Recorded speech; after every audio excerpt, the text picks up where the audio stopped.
Hey everyone, welcome back to another episode of my solo journey across the Indian Ocean. Last week I had to sort out a massive ingress of seawater. The thing about crossing an ocean is when something like that happens, you don't just limp into port and tell the story that night to the guys at the bar. You still have hundreds, if not thousands of miles to go. And in my case, those miles are through the Gulf of Aden, an area with a well-earned reputation for giving mariners difficulty.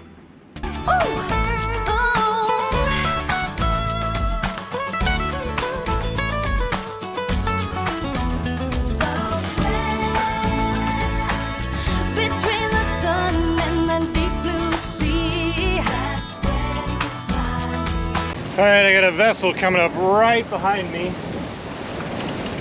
Not on AIS. Megan would be officially freaking out right now. They're definitely coming at me. We'll see what they have to say. We're coming right at me. Didn't get super close. I have three guys. I looked at them on binoculars. Have three guys up on top. They were definitely waving at me. Have since turned 90 degrees and appear to me to just be sitting there. But that's odd. You know, it's not a big boat. It's not a go fast boat. It's not what one would use to overtake somebody. And in fact, I think they might not have been able to keep up with me. They may have just wanted to try and come talk to me and couldn't do it.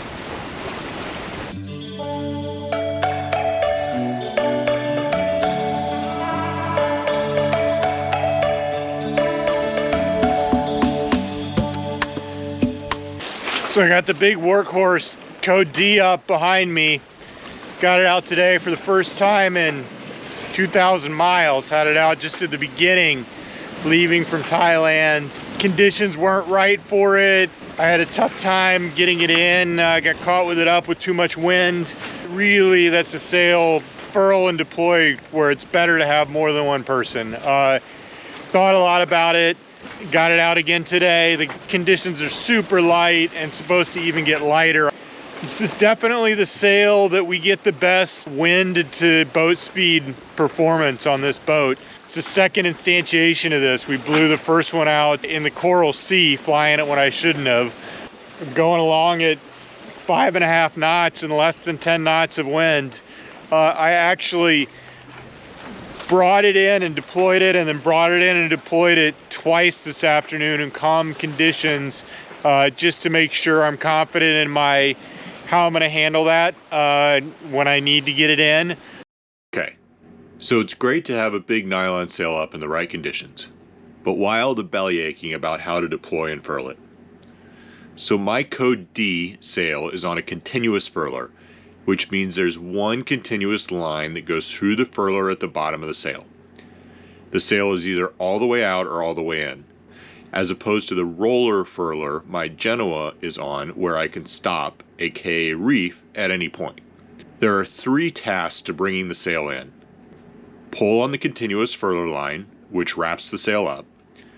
Let the sheet, the line attached to the corner of the sail, out at the same time so the sail doesn't go wild as it's getting wrapped, and keep tension on the furling line. The last task is only necessary because I'm using a capstan that doesn't have a sandwich on top. What does that mean and why does that matter? Most winches look like this. There's tension on one side, several wraps around, and then the line goes through a sandwich at the top which keeps tension on the wraps. It's the tension/friction on the drum that actually pulls the line. All the sandwich at the top is doing is maintaining that friction. Then beyond the sandwich, the line is slack. Without the sandwich, I have to maintain a fair amount of constant tension on the other side of the continuous furling line, or else the line goes loose and the spinning capstan doesn't pull it. So how do I do three tasks with two hands? I've rigged the continuous furling line and a little block at the end of it to come back into the cockpit where I tension it on a winch. I can then keep an eye on the continuous furling line to make sure it's moving as I turn on the winch with one hand and crank the sheet with the other. The only difference in furling the sail is that I'm letting the sheet out with one hand as opposed to cranking it in.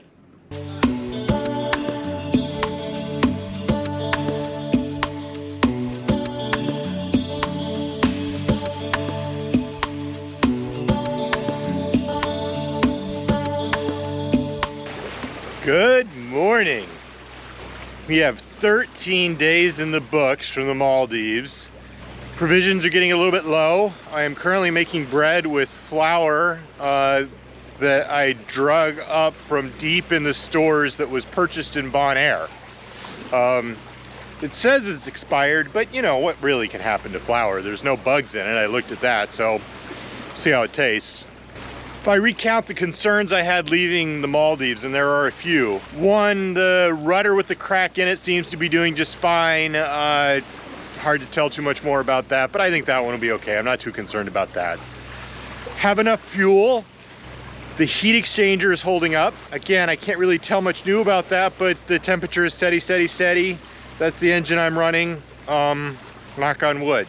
It's going okay. And then the big one, the shaft came out. Water gushing into the boat. I was able to secure that, but not line it up, so I'm not running that engine, but it's not leaking. I'm pretty confident at this point it is not going to back itself out again. And then lastly, here I am motoring between Somalia and Yemen in the safety corridor.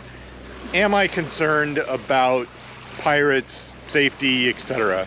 That's a really good question, Nate. I'm glad you asked. The area in and around the Gulf of Aden is definitely a global hotspot for hostile actors. The threats ebb and flow quite a bit with time, but all of these headlines are taken within the last 12 months. So am I safe sailing alone into this region? I've got a couple of things going for me. One, I'm not worth the trouble. Odds are nobody's going to waste an expensive missile or try to hijack me. I'm just not a big enough payday. And two, there's an international military task force that has set up a safe transit corridor and is actively patrolling the region. I check in with my position and heading daily, and I'm a phone call away from being in touch with first responders. Does that mean there's no risk? Of course not. There's a vessel which is crossing the lanes. It's 1 in the morning, I can't see his lights. Was on a collision course with me, has diverted, is now going to cross my bow and get no more than a mile away in 25 minutes. Given that his course is varied, I am keeping a wary eye on him and will contact him if the closest point of approach gets any closer. Given this, I'm going outside and looking and keeping an eye out, but again, I can't even see him yet, let alone decode his red, green, white light situation. So thankful to be living in this game where things play out further away than within visual light range. And again, I got a beep, you know, it was when he was further than half an hour out, right? So it's just a different game than scanning the horizon every 15 minutes.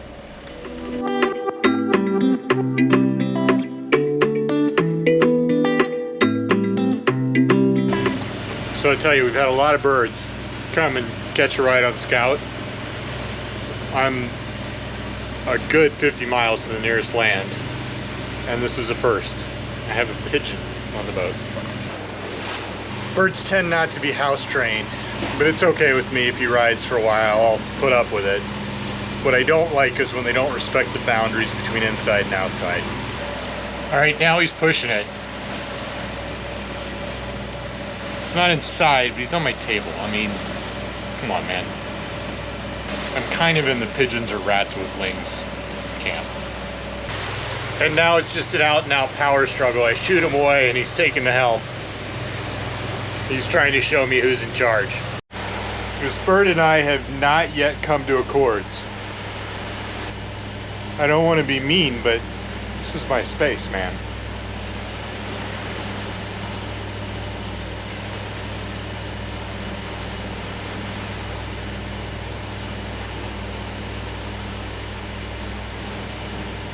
What's it doing?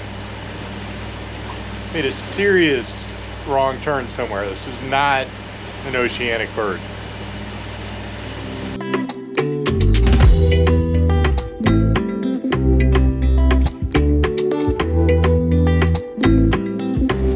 14 done from the Maldives. It's 27 days at sea done from Thailand. Gulf of Aden, I'm tired. I don't get as much sleep in the corridor here, which, you know, it's great that we've got it and I feel safe. But I just don't rest as much knowing there's cargo ships all around. I'm constantly looking at them on a stand visually. So I'm tired. A few more days.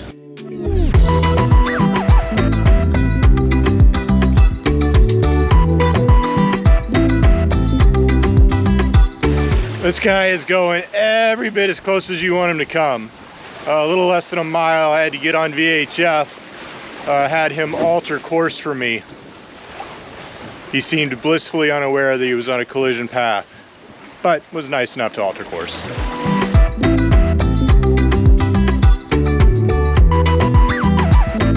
Okay, 15 days of this journey in the books. I'm ready to get there. I think it's gonna take 2 more days, hopefully. I think the hull needs a scrub. I got some barnacles growing that are not helping my speed. I left the safety corridor to catch a current and get a better angle to the wind as opposed to just being locked in on my heading. I'm not far away from it and don't feel like I'm in any danger here. Finally turned the motor off a couple minutes ago. I've had it on for the last 3 days.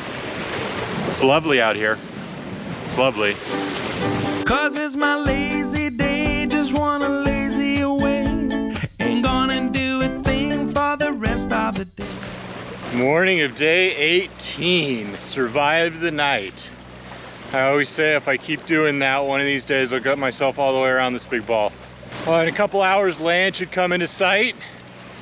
A couple hours after that, hopefully, I'll have the hook down. I'm not taking anything for granted.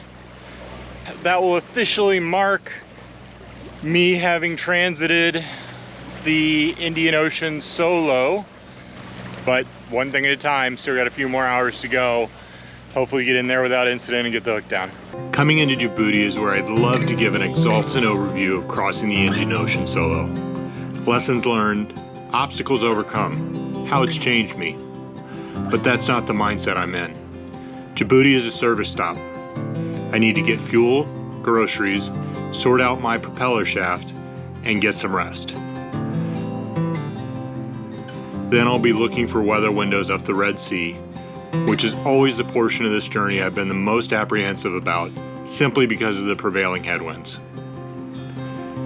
I've spent 30 of the last 35 days alone at sea. It'll be the better part of another month before I reach Suez.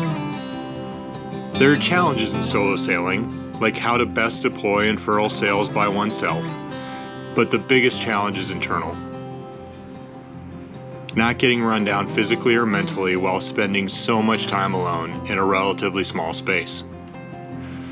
If someone were to ask me about doing a long sail by themselves, I'd have questions for them about their skills in their boat, but the first question I'd ask is how they deal with solitude. I've held up quite well, and I'm confident in my ability to keep going. As always, thank you for watching and journeying along with me. One of the reasons I take the time to do these videos is that it gives me a real sense of community. Even when I'm alone, when I turn on the camera, I can feel you on the other side of it. Thank you for that.